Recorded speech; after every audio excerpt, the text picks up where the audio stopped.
Hey everyone, for this week's video we are doing another volume of the Ace Files series, but this time in DCS, specifically on a dogfight that I had out on the Korea 1952 server. I found 3 pilots who primarily fly the F-86 versus Mig-15 matchup, and they will be breaking down the dogfight and giving their thoughts. The idea here is that any air sim enthusiast can watch this and get 3 different opinions of the same fight, and you can compare that with your own thoughts. Let's meet our guests. Hey everybody, it's G.Loc here from the MVP community. I'm pretty new to DCS combat. I've been playing various flight simulators for around 15 years though, starting with IL-2 1946 and Microsoft Flight Simulator 2004. Most of my time in DCS is actually spent flying air shows and formation aerobatics in the F-86 Sabre. Flying air shows in a low-powered jet such as these second-generation fighters, it's a constant battle for optimum energy management and to keep the aircraft on its limits. This experience is what helps me hold my own in the Korea 1952 combat server, regardless of my time away from aerial combat simulation. I'm also a certified pilot. This is VietKong here. I was recently invited by Enigma to sit in and comment on his latest Mig-15 video, and hopefully I'll provide some insight on how the Mig-15 should be performed in a matchup against the Sabre. So for those of you who don't know, I have been in K-52 flying in DCS for about 2 years on and off. I also fly in IL-2, mainly the TAW, Tactical Air War server. Hey everyone, this is BRS Wolf, also known as Wolf in the North. I'm a community manager at Korea 1952, and I specialize in MiG versus Sabre combat, which has been an area of personal interest of mine for about a decade now. Okay, so what you're seeing right now is a single MiG-15 BIS. He doesn't have a wingman, and he's going to spot 2 contrailers that he's going to learn that our Sabre's below him. 7,000 feet below the MiG here in this case. And if I'm in the Sabres, I'm definitely thinking about going in the vertical and neutralize this height advantage that the MiG has. And he's rolling over to get a bounce. Looks like that's what they're doing. At any given moment, you want to be at or above Sabre's altitude. See him doing a little bit of a buffet. That means he's probably pulling a little too hard. Which is probably what they wanted. Again, neutralize that height advantage. Now they're sort of in the driver's seat. Pulling up and climbing back up in the vertical. Alright, so you see the one on the left just pop back into the contrailers. This is a really important identification tactic on Korea 1952. He was a little slow on that dive. Seems to me that the Enigma was a little slow on the dive, which I suspect mainly is because he didn't want to overspeed and lose control of the jet. So to give a little brief explanation on why that happens, the MiG-15 has a production imperfection where the wings aren't 100% symmetrical. So what that causes is a uncommanded roll, and in DCS it will be randomized at the start at every single spawn, either a roll to the left or a roll to the right at high Mach numbers. So here I imagine he wasn't fast, either he didn't know he was at a slow airspeed, or he was just intentionally trying to keep slow. So what happens is the Sabres that were probably at Mach 0.9 were able to zoom up and outclimb Enigma, who was actually at a higher altitude than him. So that is a mistake on his part. And as we can see, the Sabre dives back down and is able to slot in right on his 6. So yeah, so I'm guessing that he just miscalculated the dive and he is now at a disadvantage. He gets some pretty good shots on the MiG, but what I don't understand is why he overshoots so casually. His wingman is going to set up and get another pass on this MiG and scores some more hits. While this is solid doctrinally for an element pair in World War II, there are a couple of reasons I don't like it for this particular scenario. The first is this MiG is all alone, so there's no danger in slowing down and staying on a 6 rather than overshooting to retain energy. So if I were in this situation and I were the Sabre, I would have tried to stay behind the MiG and prosecuted the fight into the ground, especially when you're 2v1. Down below the cons now, visual spotting is going to get significantly harder, which we may see come into play a little later. Rolling maneuver where he kind of gets slow. This, in my opinion, can be dangerous because if it had been coordinated, the second Sabre could have come back in and just had a nice, easy snapshot. But good thing they were almost informed together and you could see them and avoid them both. Okay, so the 2 Sabres are in a vertical looping fight with this MiG. What I don't like about their position right now for a 2v1 is that they're traveling along the same plane. And so it's easy for the MiG to keep track of their distances. And if they're traveling along similar planes, then really you only have to worry about one set of guns. Really struggling to keep the speed up here. You can see the buffet, and the Sabres seem to still have a significant energy advantage. They're just screaming by from all directions at this point. Like a bit of a stall there. If I was in the Sabre and I saw that wing dropping, I know I'm in a pretty good position to stay on the offensive here. Okay, so here the Sabres correct the mistake. They're going different ways. This is exactly how you should fight in a 2v1 situation like this, because now it degrades the MiG's ability to be aware of both of the plane's positions at the same time. It makes both of the planes safer, and it makes the MiG less safe. Enigma has a chance to turn the tables, mainly because we're below the cons, and the MiG is extremely hard to see. It doesn't have that thick black smoke plume that gives it away at a distance.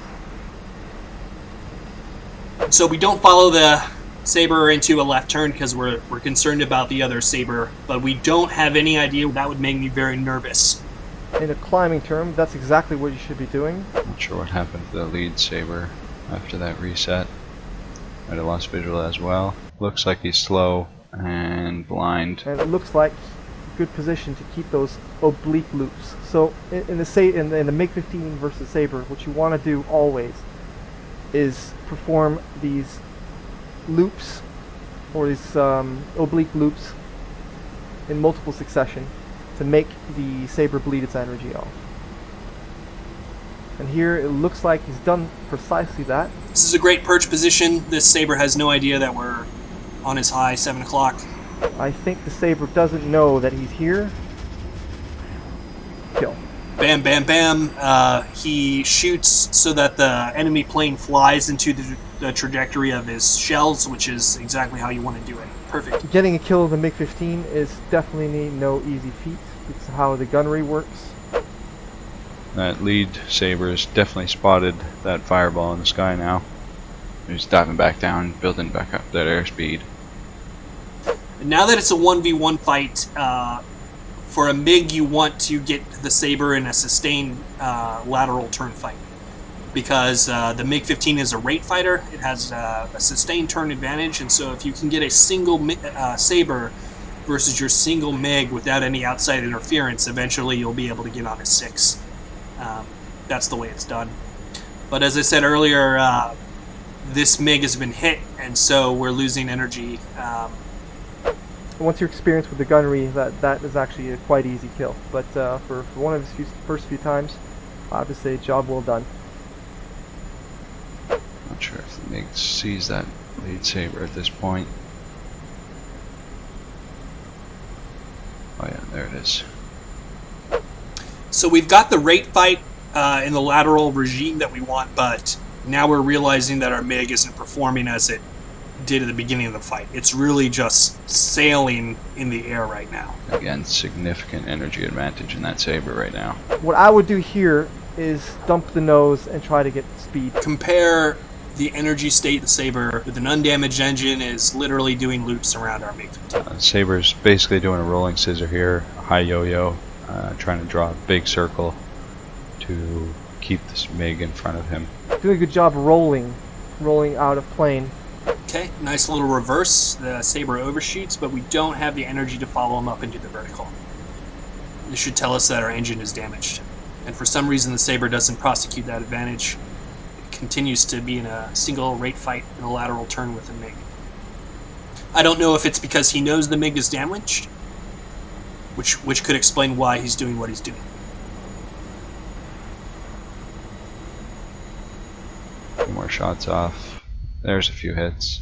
Rapid decompression. So here the Sabre wants to avoid overshooting the MiG, but it's hard because the MiG is so slow. It's great to have an energy advantage over the enemy, but if you're overshooting, obviously you're putting yourself in harm's way. If I were in a similar situation as the Sabre, I would be doing everything in my power to avoid the overshoot, especially when the MiG is low, slow, and alone. I certainly wouldn't want to put my Sabre in front of those big 37 millimeters. We're very naked right now. We are in the vertical, not moving anywhere, looking at this Sabre. What Enigma's got to do is go low, try and out-accelerate him initially, and once you create enough distance, turn into him and try to turn it into a vertical fight using those oblique loops. And little by little, in 2 or 3 loops, you'll see that the Sabre will start to lag behind, and you'll have the energy advantage, and you're able to dive back down on him and either get the kill if the Sabre doesn't see it, or the Sabre will just extend away and come back in for another entry.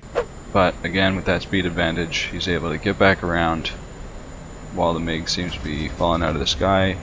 MiG almost got a few snapshots there in the spin.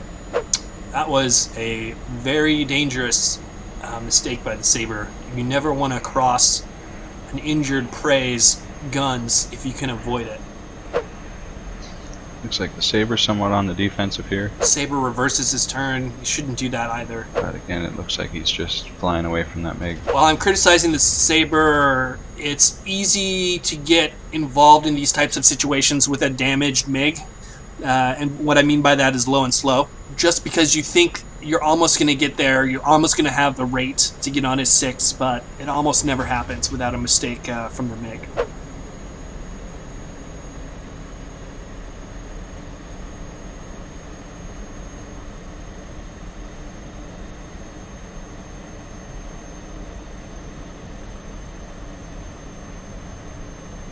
The Sabre just needs to be patient here. It's only a matter of time before this guy's engine cuts out. Looks like the Sabre's trying to initiate another rolling scissor here.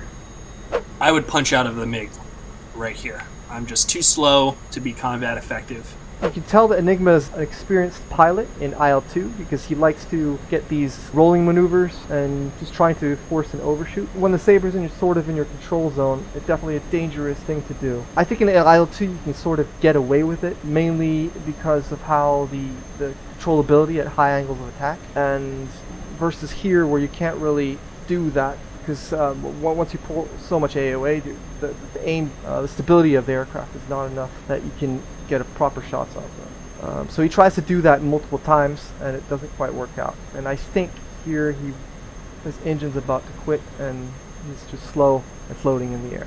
So yeah, just to recap, what you have to do in the MiG versus the Sabre is always try to keep an energy advantage, because a Sabre that has a significant energy advantage over you can just trade it off for angles, in which it is a better angles fighter, and slot in right in your 6. Well, thanks for having me on, Enigma. Yeah, it was a lot of fun, and I hope to see you in the skies over virtual Korea again soon. Well, guys, I appreciate having the opportunity to speak on this track. And like I said, I'm really excited about the things that are happening on Korea 1952 right now. And I just want to extend a warm welcome to any pilots that are interested in flying on our server. We try to be very welcoming and helping to new pilots learn the tricks of the trade. Hope to see you around. So what happened? I'm not sure if I hit the Sabre when he crossed his turn back over me, or if he lost me in the ground farther. But he sped off, and I ended up punching out because my engine was too damaged to RTB.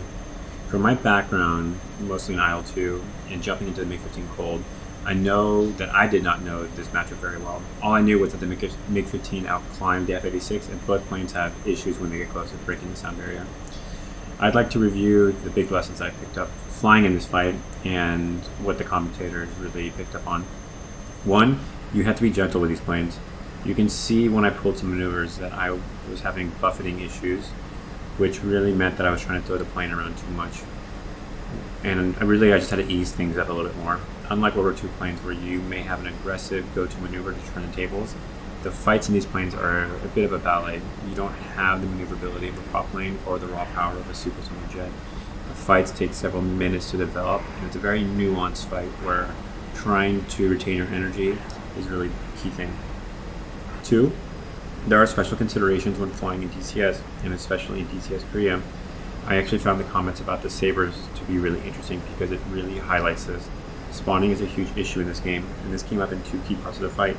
Once the fight went under conning altitude, it really gave permission for the Sabres to park behind me, but they kept up with their high energy passes.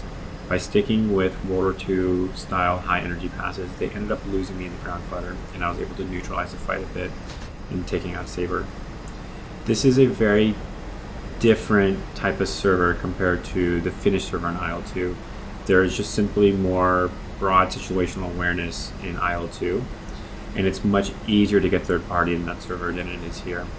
So that really means that parking yourself behind someone once you're below conning altitude is probably okay, because you're probably not going to get third party because it's just so much harder to spot things. 3 is that these Sabres were overlapping their efforts too much, and it was really able to kind of outmaneuver them and dodge their attacks because they were simply just following along the same plane. Things didn't become much harder until they split up, and by that time they did, the visibility situation changed for them, that I was able to turn the table. So, really keep that in mind when you're flying in pairs. I want to thank the commentators for their time and for their insights. All of them are avid Korea 52 players, and they do not stream or have YouTube channels, so I'm plugging the Korea 1952 server on their behalf. If you are interested in this matchup, I would recommend checking out the server's Discord and joining in on their Saturday events. This was the first time that I've taken this series into DCS. It was a bit trickier because of spotting, but I hope you guys found it interesting.